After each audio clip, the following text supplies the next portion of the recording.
حميد أعوذ بالله من الشيطان الرجيم بسم الله الرحمن الرحيم الذي خلق الموت والحياة ليبلوكم أيكم أحسن عملا وقال الله تعالى في مقام آخر كل نفس ذائقة الموت صدق الله وصدق رسوله النبي الكريم الأمين.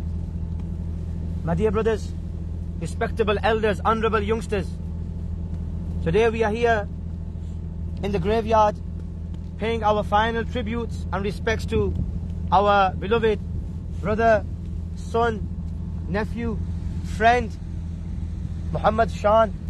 May Allah subhanahu wa ta'ala have mercy on his soul. And may Allah subhanahu wa ta'ala elevate his ranks. And may Allah azza wa jal make his grave a garden from the gardens of paradise. The Prophet of Allah sallallahu alayhi wa alihi wa sallam said the grave is one of two states. One, it will be a garden from the gardens of paradise. And the second, it will be a pit from the fire of hell.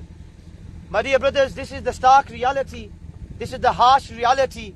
Today, I've been looking for the last half an hour, and many of the youngsters, not one of the youngsters has got a smile on their face.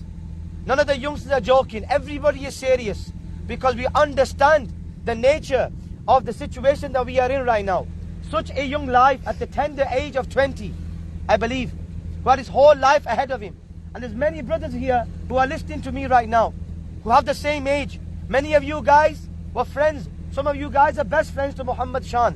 Many of you guys grew up with him. You played with him, right? Many of you guys went out to eat with him. You went on holiday with him. You went to school with him. You studied together with him. But today the sad reality is that Muhammad Shan is no longer with us. And today we are still alive. Allah subhanahu wa ta'ala says in the Quran, as I mentioned, الَّذِي خَلَقَ الْمَوْتَ وَالْحَيَاةَ لِيَبْلُوَكُمْ أَيُّكُمْ أَحْسَنُ عَمَلًا. What does the Quran say? What is our purpose of creation? Why were we created? Why has Allah Azza wa Jal given us this life? Whether it's a life of 20 years, whether it's a life of 40 years, whether it's a life of 60 years, 80 years. Why has Allah given us this life? Why did Allah Ta'ala create us? He tells us in the Quran, He says, I have created life and death. Why? لِيَبْلُوَكُمْ أَيُّكُمْ أَحْسَنُ عَمَلًا. So that He can test you. This is a test. Ya Allah, what are you testing us for? You gave us life, then you're going to give us death. Ya Allah, what was the test for? أَيُّكُمْ أَحْسَنُ عَمَلًا. Which from amongst you lives in this world and does the best of actions? Does the best of actions. Which of you lives in this world and lives according to my commandments? Allah subhanahu wa ta'ala in the Quran, He reminds us again and again and again, fear Him, fear Him, fear Him. I am your creator, I have created you. When was the last time we remembered our creator? We say Allah is our creator. We say Allah is our protector. Allah is our cherisher. He is our sustainer. Allah is the Almighty. He is the all-seeing. He is the all-knowing. He is the all-hearing. We believe this. We know this. Yet despite, how are we living our lives? The Prophet sallallahu alaihi wasallam said in a hadith, and I want to mention one part of that hadith, and I want all my youngsters who are here, and the elders, and this message is including for myself as well. He said, value 5 things before 5. 5 things before 5. One of them things that he said was, value your youth before your old age. How many of us here are youngsters? We're young, we're strong, we're powerful, we're energetic, right? But what is the reality? The reality is that when death comes, it does not come with an announcement that I am coming. Malak al-Maut, the angel of death, it's not going to say, you've got 1 day to live, you've got a week to live, I'm going to come in a week's time, then I'm going to take your soul, get ready. No, the Quran says, إِذَا جَاءَ أَجَلُهُمْ فَلَا يَسْتَأْخِرُونَ سَاعَةً وَلَا يَسْتَقْدِمُونَ. When Allah commands the angel of death, O Malak al-Maut, O Israel, O angel of death, go and take this person's soul. It is now time for him to return to me. The angel of death will go straight away, not a second after, not a moment before. The Quran says, when their death will come, it will not be delayed a second later or before. That is the time. Sadly, Muhammad Shan's life was up in this world. But this here, that what we have done here, we have buried him. Today, it's Muhammad Shan. Tomorrow, it's going to be me and you. But what have we done in our life? What have we done in that test? Today, in a worldly test, we've all been to school. Many of us are still in school and colleges and universities. We have exams. When we succeed in the exams, how happy are we? How happy are we? But when we fail, what is our reaction? What about the exam of the akhirah? What about the exam of the grave? In the grave, when a person is buried in his grave, when all of us are going to leave, you know, when the last person leaves the graveyard today, Muhammad Shan, he's going to be on his own. The angels of the grave, Munkar and Nakir. This is the reality, brothers. This is not fantasy. You're not going to see this in a scary movie. Today we watch a scary movie, we get scared.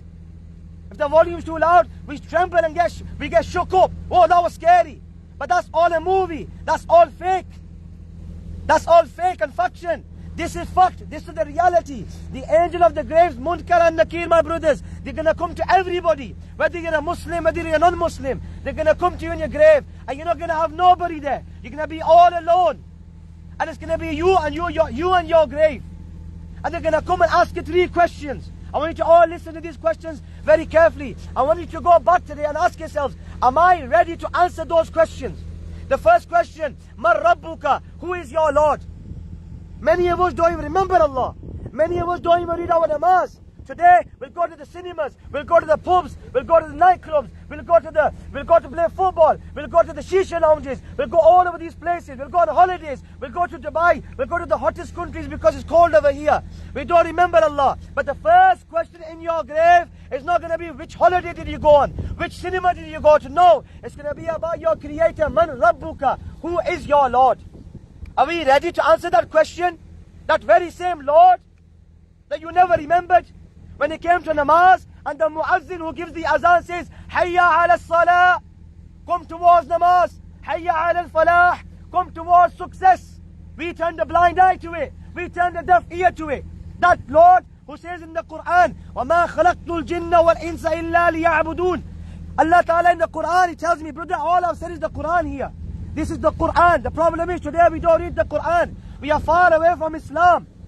Today we are far away from our deen. We don't realize the reality. Allah says in the Quran, وَمَا خَلَقْتُ الْجِنَّ وَالْإِنسَ إِلَّا لِيَعْبُدُونَ. I have created humans and jinns only that they worship me. Only that they worship me. When do we worship Allah? How many youngsters are here today who read the Fajr namaz? Ask yourself this question in your own heart.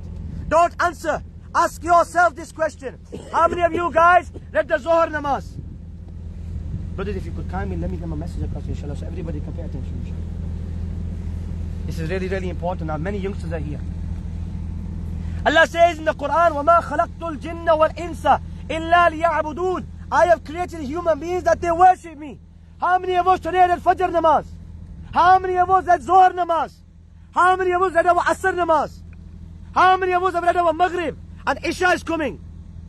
We miss our namaz. Allah says in the Quran regarding namaz, my brothers, this is a message from the Quran, from the Creator who created you and me.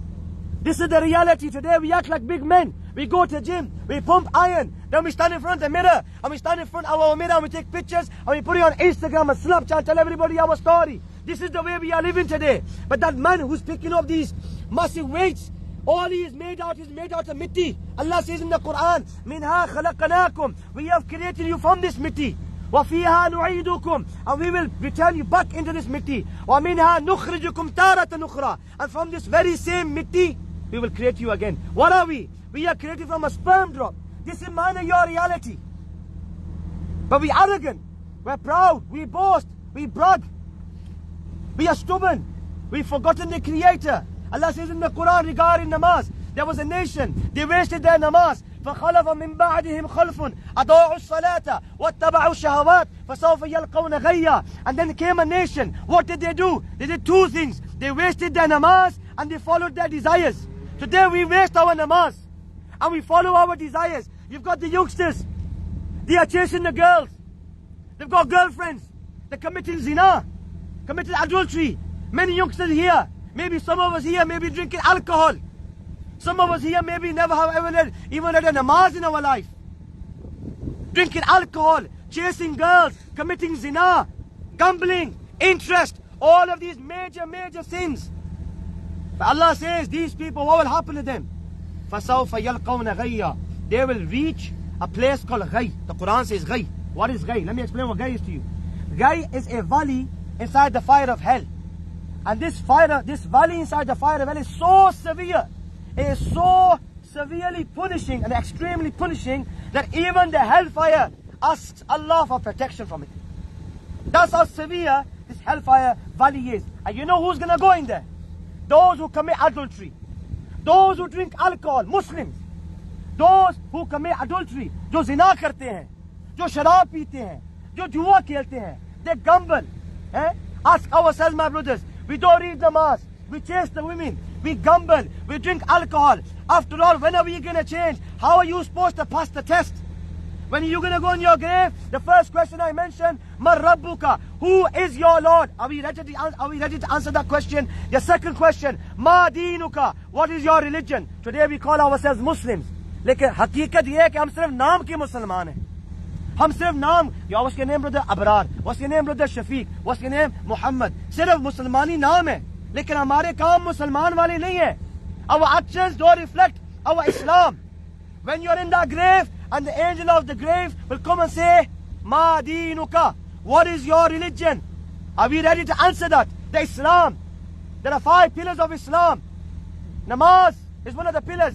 Lekin, you never read namaz. How are you going to answer that question? And the third question, and I conclude on this.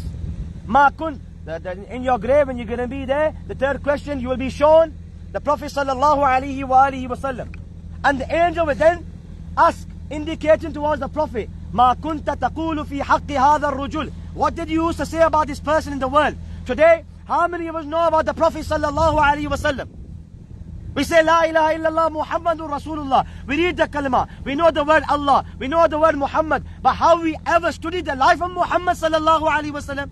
Have we ever followed in his footsteps? Have we ever acted upon his sunnah? The Prophet sallallahu alaihi wasallam would cry every single night for me and you. He would cry and ask Allah, Ya Allah, my ummah, my nation, on the day of judgment is going to be crying for his ummah. The night he went to see Allah subhanahu wa ta'ala, the night of Mi'raj, he remembered his ummah. The ulama say when he was born, he was saying, Rabbi habli ummati, oh Allah, my ummah. The Prophet Muhammad remembered us when he was born. The Prophet Muhammad remembered us when he went to the cave of Hira, Gare Hira, the cave of Hira. The Prophet Muhammad remembered us when he went on the night of Mi'raj to see Allah. On the day of judgment, the Prophet will remember us. But when do we remember the Prophet sallallahu alaihi wasallam? When was the last time we recited durood upon the Prophet sallallahu alaihi wasallam? The Quran says, you know, today Cristiano Ronaldo, he is our model. Lionel Messi, he is our model. He is our ideal role model. Today we follow all of these celebrities, these kuffar, these non-Muslims. We are following them. We look at everything in their life, what they're doing, every single snap, every single tweet, every single thread. We are watching and listening on what they're doing. What are they going to do? How are they going to help you? They are not your true role models. Come back to reality. The Quran says, your role model, if you want a role model, listen, the Quran says, لَقَدْ كَانَ لَكُمْ فِي رَسُولِ اللَّهِ أُسْوَةٌ حَسَنَةٌ. If you want a perfect role model, your perfect role model is the messenger of Allah sallallahu alaihi wasallam. It's the Prophet sallallahu alaihi wasallam. Lekin today, we don't care. We've forgotten about our deen. So my dear brothers, this is a stark reminder. It's a harsh reality. Today is him. Tomorrow is going to be me and you. Are we ready? Today, if the angel of death comes to you, are you ready? How many good deeds do we do on a daily? Look, I'm going to give you an example to make you understand the significance of this. Whoever's standing here, understand this. You know the shaitan, the devil. Before humans were created, the devil, the shaitan, our arch enemy, right? The shaitan, he worshipped Allah Ta'ala for thousands and thousands of years. Thousands of years. The ulama say there wasn't even one place on this earth where shaitan had not done sajjad to Allah. And he was so knowledgeable. He was so intellectual, the devil, that Allah made him muallimul malaika, the teacher of the angels. But what did he do? He committed only one sin. One sin. He just obeyed Allah, not 100 times, not 1,000 times, just one disobedience. Allah rejected all of his worship. And he became mardud. He became accursed. And he was destined for Jahannam forever and ever and ever. Now, what do we learn from this? If the shaitan who worshipped Allah for thousands and thousands of years, he became the teacher of the angels. If just because of one disobedience, Allah rejected him and Allah punished him and destined him for the hellfire, how much time do we disobey Allah on a daily basis? What about us? What if Allah punishes us? So my dear Islamic brothers, my youngsters, let this be a reminder for us. We come to the graveyard. The graveyard is a reminder. How many graves do you see here? How many millionaires and billionaires and youngsters and males and females that were living here? They got mansions, they had cars, they had properties, jaidatan, zamina, everything. They had children, they had everything. Like what happened? They left everything behind. You leave everything behind. You come to the graveyard with three things: family, friends, money, and your good deeds. And what happens? From them three, two return. We're all going to return. We're not going to go in his grave with him. Shahan is alone now. His money is not with him. His family and friends, this is the maximum that we can do and pray to Allah. But the only thing that's going to stay with him, my brothers, is his deeds. What about our deeds? Do I drink alcohol? Is that the deed that you want to go in your grave with? Have I got a girlfriend? Am I committing zina? Is that the deed you want to go in your grave with? Are you gambling? Easy money? Are you in drugs? Are you taking injections? Cocaine? Weed? Spending all your night on these balloons? Smart whips? All of these things. Is that the deeds that you want to go in your grave with? Because if you are, you're going to be ruined. Your dunya will be ruined, but more importantly, your akhirat is going to be ruined.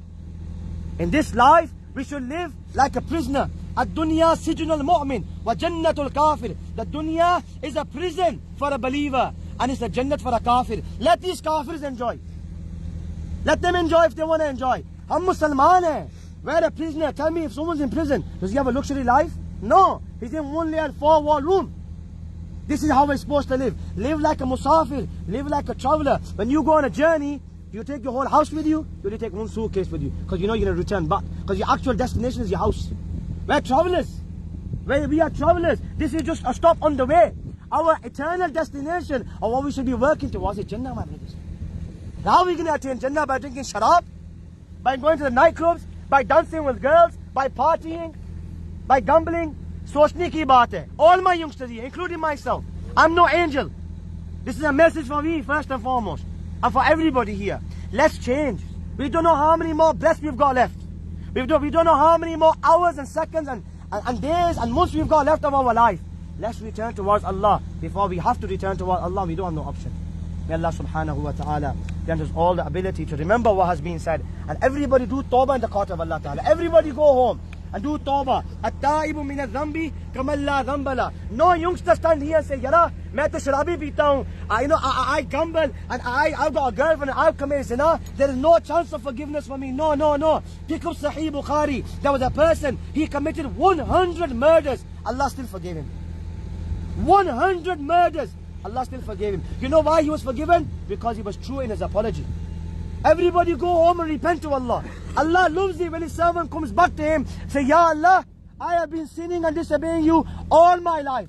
I've been wronging my soul all my life. Now I've realized, Ya Allah, give me the ability to turn towards you. Give me the ability to remember you. Give me the ability to run away from the dunya and go towards the akhirah. And do tawbah. And if you are sincere in your tawbah, Allah will accept your tawbah.